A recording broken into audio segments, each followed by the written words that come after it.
Daqui a pouco eu vou trazer um outro destaque em relação às eleições. Rapidinho, eu vou só compartilhar com o nosso público, que Marta Suplicy, ela é vice na chapa de Guilherme Boulos, ela curtiu, deu um coraçãozinho e depois descurtiu uma publicação de Tabata Amaral, que critica o voto útil em Guilherme Boulos, que é o cabeça da chapa na disputa pela Prefeitura de São Paulo. Esse post foi publicado na manhã desta quarta-feira em um tom de crítica à estratégia da campanha do psolista, que pede voto útil para evitar o segundo turno entre Ricardo Nunes e Pablo Marçal.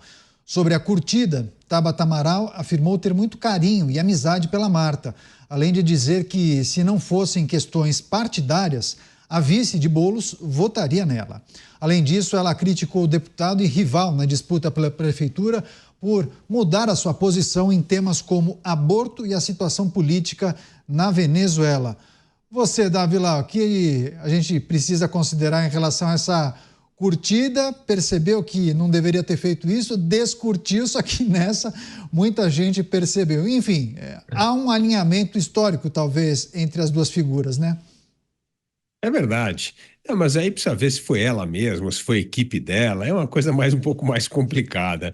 Mas o fato é que este escorregão mostra que o PT está meia boca nessa campanha, né, política do Boulos, né?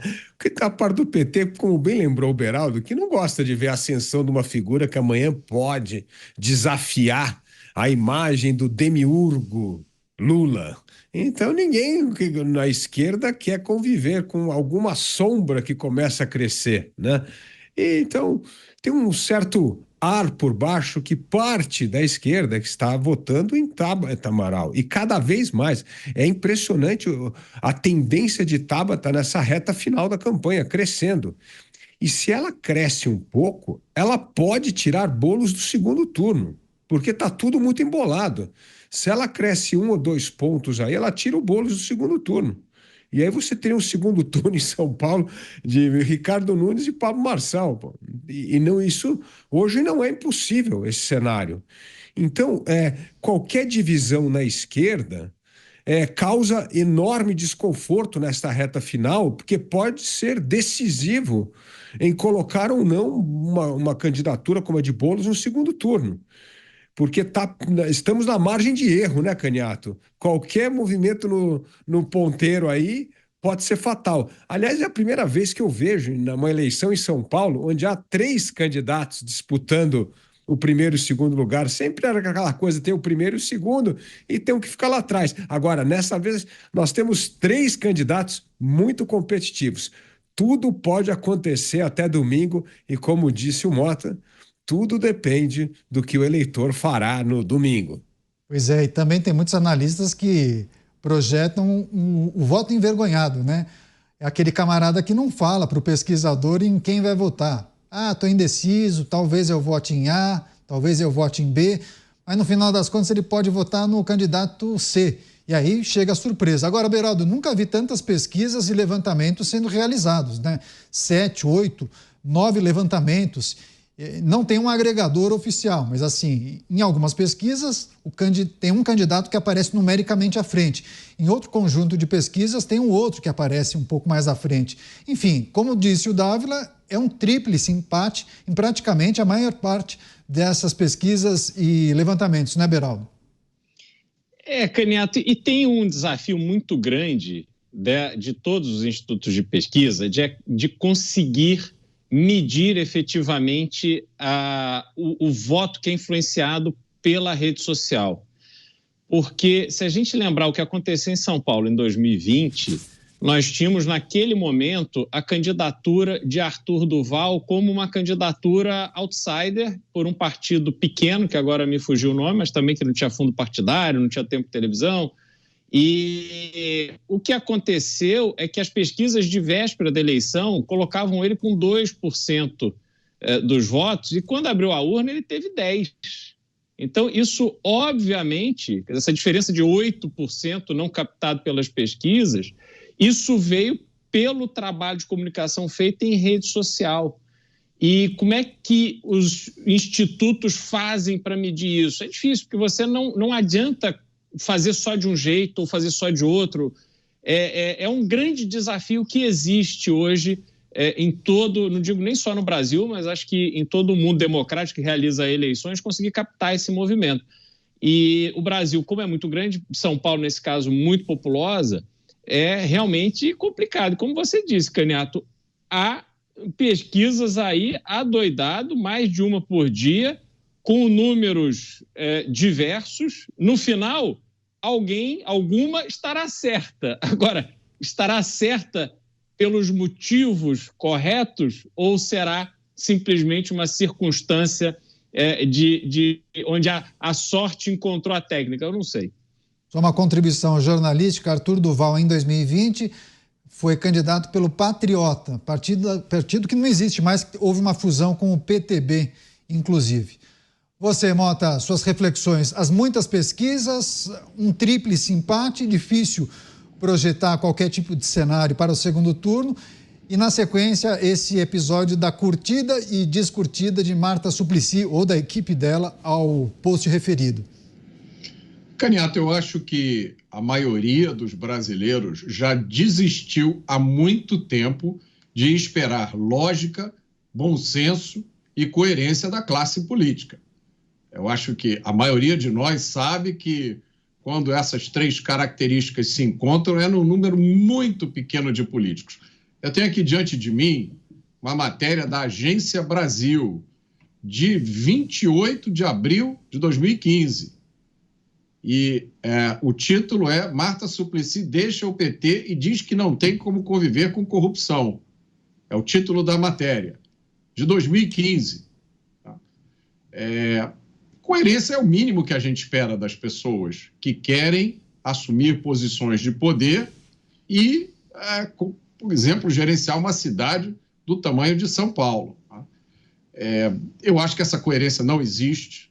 Eu acho que o eleitor tem a clara percepção de quem, nesse jogo, tem convicções verdadeiras e quem está só realmente fazendo um jogo. Hoje pode estar desse lado, amanhã está de outro lado, defende uma pauta aqui, vai para outro ambiente, defende outra pauta lá, fala qualquer coisa sem compromisso nenhum com o que está dizendo, depois faz o que lhe dá na telha e fica por isso mesmo. Talvez essa seja uma das razões pela qual existe tanta obsessão entre a classe política com o controle das redes sociais, controle da internet, o controle das informações. Para que as pessoas não percebam a falta de coerência absoluta que está por trás de determinados projetos políticos que não são nada mais do que projetos de poder. Essa descrição se aplica a vários dos nossos principais políticos. O negócio é o seguinte: eu quero ficar ou neste cargo ou num cargo maior ou equivalente. O que é que a gente precisa fazer? Qual é o partido para onde eu preciso ir? A gente tem políticos que já foram candidatos inúmeras vezes e cada vez por um partido diferente. Assim, não falta esse tipo de exemplo na nossa cena política. A minha impressão é que o eleitor não vai mais cair nessa história. Por isso, a busca por algo novo. Eu vejo muita gente criticando, quando surge alguma coisa na política, tem uma fila enorme de críticos, né, para dizer, mas olha, a gente não sabe o que vai acontecer. Olha, eu vou repetir de novo, entre a certeza de uma coisa que é cansada, falsa, medíocre, e a incerteza de alguma coisa que é nova, tem muita gente dizendo, eu prefiro arriscar do que ir aonde eu já sei qual resultado vai produzir. Agora, Davila, muito se falava, eu vou pedir para você complementar e fechar, mas muito se falava que a eleição em São Paulo seria a única, uma das únicas que espelharia os debates que acontecem em âmbito nacional, né? Inclusive, comentava-se muito do apoio do atual presidente e do ex-presidente Jair Bolsonaro aos principais candidatos que disputam essa eleição. Só que a gente observou um caminho diferente, né? Uma eleição que ganhou um contorno muito peculiar, diferente. E as figuras de Lula e Bolsonaro acabaram ficando em segundo plano, né? É verdade, mas ganhou por causa do fenômeno Pablo Marçal, uma pessoa, um outsider que veio com uma estratégia importante de rede social e virou esse jogo. Mas eu queria colocar um ponto aí importante, até um contraponto um pouco do que o Mota acabou de falar. Essa eleição está mostrando que nós vamos ter um gigantesco índice de reeleição. Ou seja, a maioria do eleitorado sabe julgar se uma administração municipal é boa ou não. E quando ela julga aquela administração municipal como boa, não precisa ser maravilhosa, estupenda, mas se for lá e boa, regular, esse prefeito é reeleito. Isso que eu estava dando esse número aqui, 80% dos prefeitos nas capitais brasileiras deverão ser reeleitos. É um número impressionante. É um número que mostra que, apesar do cansaço do eleitor com a política, quando se trata da política local, ele quer saber se, na verdade, o prefeito foi um bom gerente da cidade, se tomou conta bem da escola, da rua, né, da questão urbana. Se ele acha que ele fez uma administração boa, ele vai ser reeleito.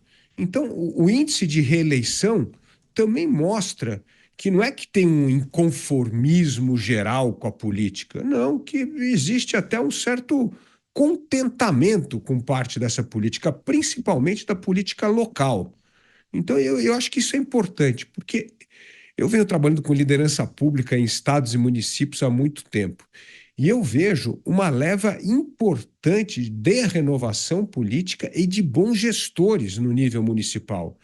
E o meu otimismo em relação à política futura no Brasil é que essa geração que hoje está na política local já está ascendendo, vai para a política estadual e vai para a política federal. E é uma turma que tem uma capacidade importante de fazer política pública baseada em dado, em evidência. Essa é uma grande diferença dessa geração, Caniato, da geração dos velhos políticos, que é só retórica e pouco resultado. Então, nesse sentido, a eleição municipal retrata exatamente este fenômeno. E o último ponto, o Beraldo mencionou muito bem as pesquisas. O importante, nós vamos ter pesquisa praticamente todo dia agora, até sexta-feira, sábado, certo? O importante não é ver quem está na frente, o importante é olhar a tendência, porque é a tendência que pode ser o fator determinante do voto no domingo. Então, alguém pode estar na frente hoje, mas se a tendência é que outro candidato está crescendo, isso afeta o voto no domingo. Então, ficamos de olho na tendência mais do que quem está na frente na pesquisa e vamos ver, sim, e eu espero uma boa renovação da política, mas também uma boa continuidade dos políticos que merecem continuar contando com a confiança do eleitor. A gente vai seguir acompanhando essas movimentações, últimos dias de campanha, claro, reforçando o convite para que você acompanhe absolutamente tudo. No próximo domingo, eleições municipais, a melhor cobertura, o dia do voto do brasileiro, aqui na Jovem Pan News. Desde o início da manhã até os últimos minutos do domingo, todas as informações para você acompanhar como foi o dia de eleições municipais aqui no Brasil.